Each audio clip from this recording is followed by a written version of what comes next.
Bonsoir. Nous venons d'apprendre que le docteur Morad Dhina, physicien qui enseigne dans une université de Genève, où il réside avec sa famille, vient d'être arrêté à l'aéroport d'Orly par la police française et il se trouve en ce moment dans les locaux de la police française à Paris. Le docteur Morad Dhina est une figure de proue de l'opposition algérienne. Islamiste modéré, il a toujours fait d'ailleurs profession de foi en matière de démocratie et a toujours souhaité, à l'instar des islamistes de Nahda de Tunisie par exemple, a toujours souhaité créer un mouvement islamiste démocrate. De la même manière qu'il existe des mouvements démocrates chrétiens. Donc, démocrate convaincu, le docteur Morad Dhina militait activement et pacifiquement en Suisse et il a été avec son mouvement l'un des initiateurs de la manifestation qui a eu lieu à Paris le 11 janvier récent, à laquelle j'ai moi-même participé. Et je rappelle que personnellement, je ne suis pas un islamiste, bien au contraire, puisque je suis, comme on dit, un démocrate convaincu, homme de gauche, qui croit en des valeurs républicaines et démocratiques telles qu'universellement admises, mais je n'ai à aucun moment dénié le droit aux islamistes de s'exprimer politiquement et de recourir à la seule légitimité qui puisse être celle du suffrage universel. Donc, je connais bien le docteur Morad Dhina et je l'apprécie énormément pour sa grande ouverture d'esprit. Or, nous avons appris dès le lendemain de la tenue de cette manifestation à Paris, qui n'a pourtant réuni que 100 manifestants, mais elle a semé une panique indescriptible au sein du régime. Il faut bien vous imprégner de l'idée, vous tous qui ne connaissez pas bien l'Algérie, à qui je m'adresse. Je fais cette vidéo en français pour m'adresser à l'opinion publique française que nous voulons sensibiliser sur cette situation qui est très grave et où l'État français est, pour le moins qu'on puisse dire, coupable d'une connivence qui n'honore pas le peuple français. Je vais y revenir. Donc, quand ce régime a appris que nous allions organiser une manifestation à Paris, au cœur de Paris, devant l'ambassade d'Algérie en France, pour dénoncer non seulement ce régime criminel, parce que le 11 décembre coïncidait avec le 20e anniversaire de l'interruption des processus électoraux en Algérie, qui allait déboucher sur une tragédie nationale indicible et qui s'est soldée par la mort, c'est leur chiffre, c'est le chiffre que le régime a reconnu, c'est-à-dire qu'il est beaucoup plus important, par la mort de 200 000 personnes, 1 million de déplacés, 30 000 personnes enlevées de chez eux par des forces de sécurité, entre guillemets les forces de sécurité, des dizaines de milliers de torturés, une tragédie sans nom, et à l'issue de laquelle les généraux génocidaires et putschistes se sont tous retrouvés, comme par hasard, milliardaires en dollars pour certains, millionnaires en dollars pour la plupart d'entre eux, et c'est un fait que n'importe qui peut vérifier, puisqu'ils ils roulent carrosse et qu'ils disposent de résidences somptueuses en France, en Suisse, en Amérique du Sud, à Dubaï, et même en Amérique du Nord d'ailleurs.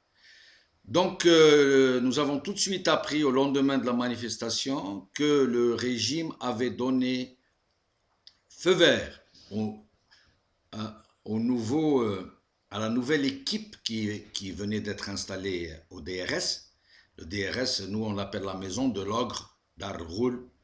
C'est l'ex-sécurité militaire.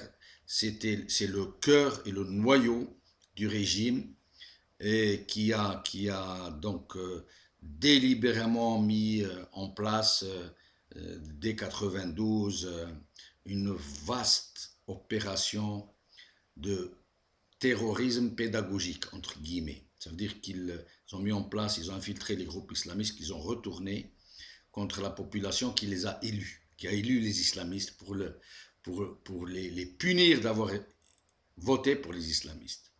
Et donc, ces derniers temps, des pourparlers, des tractations, etc., entre le chef de l'État, M. Bouteflika, et la junte militaire, ont débouché sur une recomposition de ce fameux DRS,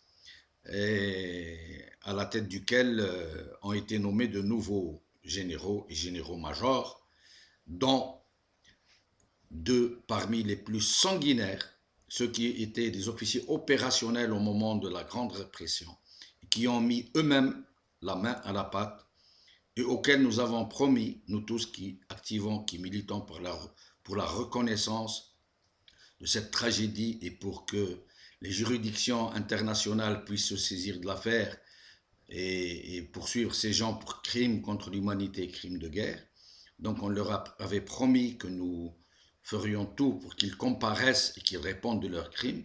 Un de ces personnages, ou plutôt deux, ont été nommés donc à la tête de directions très importantes. Et ce sont eux, ces gens-là, ainsi que le ministre des Affaires étrangères algérien, M. Meddelsi, qui a été délégué par le chef de l'État, l'autre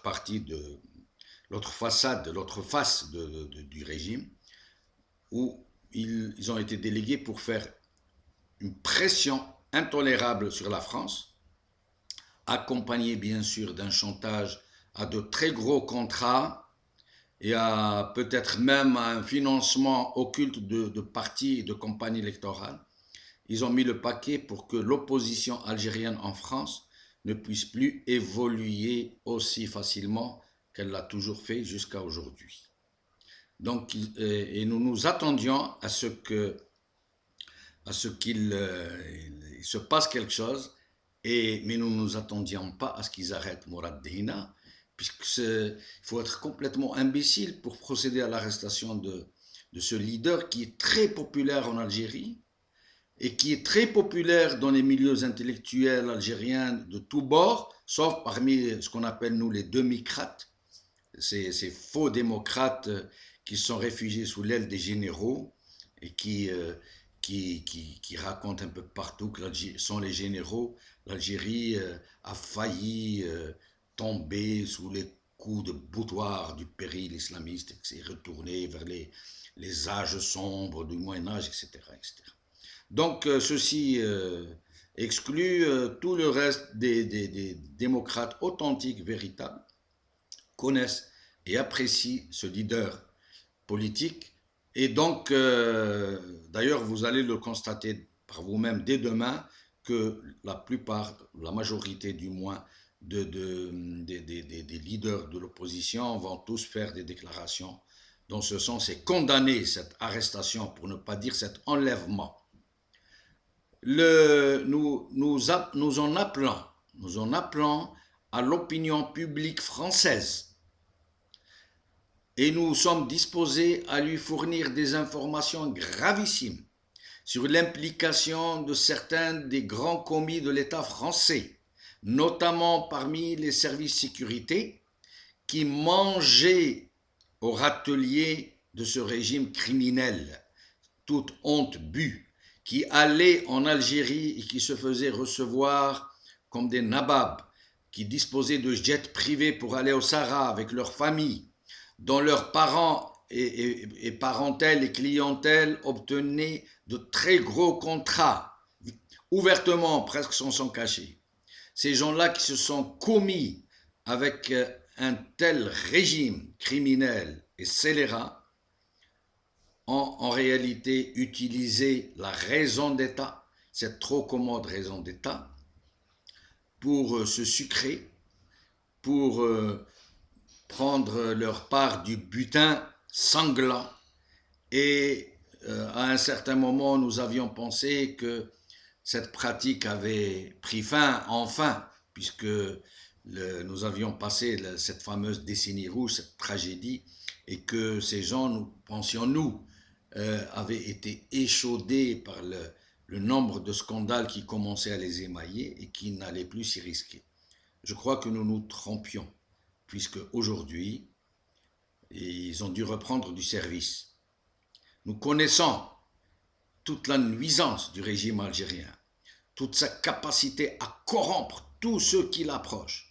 Nous connaissons comment il se sert des richesses des Algériens pour distribuer des contrats mirobolants aux uns et aux autres et les astreindre ainsi à un silence complice pour qu'ils puissent continuer à mener des exactions inimaginables. Vous ne pourrez jamais vous imaginer à quel point elles sont horribles, ces exactions. Mais grâce à la complicité de ces médias qu'il achète, de ces politicards qu'il achète, il a jusque-là toujours pu mener ses exactions et ses atrocités quasiment à huis clos. Donc, je voudrais que vous nous aidiez à relayer cette grande forfaiture qui vient d'avoir lieu et qu'enfin l'opinion publique française se rende compte qu'on se sert de la souveraineté du peuple français, de la fameuse raison d'État entre guillemets, pour se laisser aller à des connivences de bas quartier honteuses et qui n'honorent pas le peuple français. Merci et nous y reviendrons. Je vous remercie. Au revoir.